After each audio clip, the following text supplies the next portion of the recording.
David Allen, a real guru. We talk about gurus. Some people claim to be gurus. You are a market-proven guru on getting things done with a massive following of your own. David, you travel around the world. You've written a number of best-selling books. Do you see a generational difference now in the way in which today's generation, today's internet, digital generation are able to get more or less things done than their parents? You know, I don't even have a lot of good anecdotal data about that, because it's almost as different, the people I meet are as different from each other as there is certainly from a generation.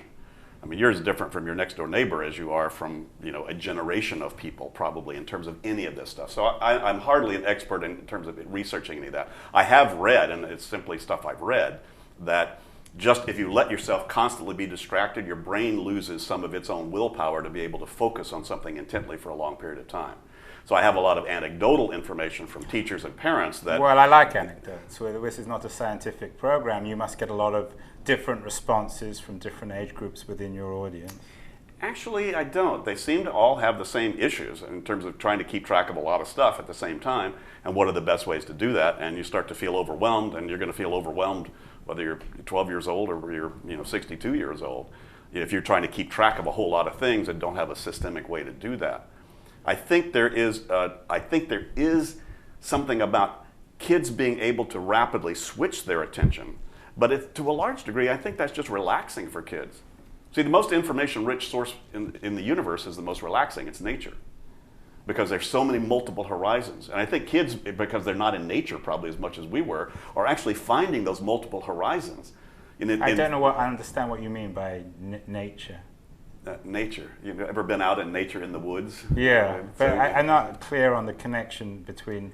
Well, people talk about information overload. If that was true, if information overload was the issue, you'd walk into a library and blow up. First time you connected to the web, you just expire. So it's not information overload, it's potentially meaningful information. As a matter of fact, if I wanted to drive you crazy, I'll derive all the information from you. It's called sensory deprivation. So when you get a lot of inputs at a lot of horizons, you know, that's actually relaxing to your brain. What's not relaxing if you're getting inputs, oh, I might need to do something about that, oh, I don't know what's in there, I don't know what's in there, and all that might be useful to me. That's where people are starting to get overwhelmed. So that's why I say kids just surfing and doing all of that actually can be a relaxing thing to do. It's also a great way to avoid other things you need to focus on and do. But come on, you and I have that same, you know, we all have the temptations to find something easier to do than something tough to do in terms of, you know, writing, for instance. So you're not in the school that believes that, that the digital generation is less able to get things done than their parents? Certainly not anecdotal from my standpoint. I see tons of kids that are just, you know, absolutely focused on it. Now, I'd say to that point, I mean, let me just make the point. If you really want to get things done, you just need to decide what done means and what doing looks like. So outcome and action focus are a lot of what my methodology teaches, which the software doesn't do that. So the more that you're focused on what you're trying to accomplish, that's such a key element to getting things done, is what does done really mean to you? And I see a lot of kids that are very focused on what they want to get done, and boy, they're moving, you know, fast to it, and they take to my stuff as fast as anybody, because they're trying to achieve something, and they've got minimal resources to do that. So this is a universal issue that I address. But in terms of the kids and the new world out there, I think they're probably more challenged at younger ages than we were to deal with a lot more potential things to be doing. So I think they'd probably have to make choices a little bit earlier than we did. You know, in me growing up, there weren't that many options out there. You also do a lot of international traveling and speaking. Do you see cultural differences in the ability to get things done? Presumably Americans approach this differently from Italians or people in sub-Saharan Africa.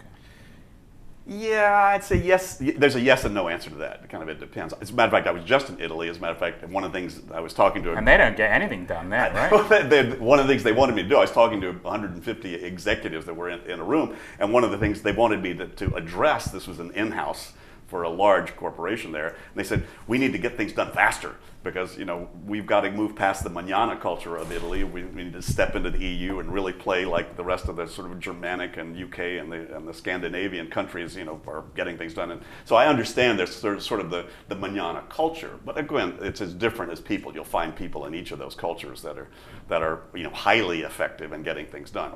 Culturally, it could very well be that some cultures would take to the general idea of rigorously being able to systemically manage what you're doing, you know, perhaps faster than others. My stuff took off early on in the Netherlands and Scandinavia and Germany, the UK too, actually, Australia, Japan. Surprise! Are you religious yourself? Because it seems you're just really teaching a secular Calvinism. In a way. As a matter of fact, I was just in the Netherlands, and they said, you know, one of the reasons UK has taken off there is because the Netherlands has such a everybody's accountable and responsible for their own, you know, salvation, the old Calvinistic sort of thing. But at the same time, the Netherlands never really had a dogmatic, you know, culture because they had so many things that it's, you know, it's a pretty free-form culture. So my stuff is really non-dogmatic and yet still highly individual accountable in terms of thinking about each person really is responsible to get their own stuff done with their own system to do it.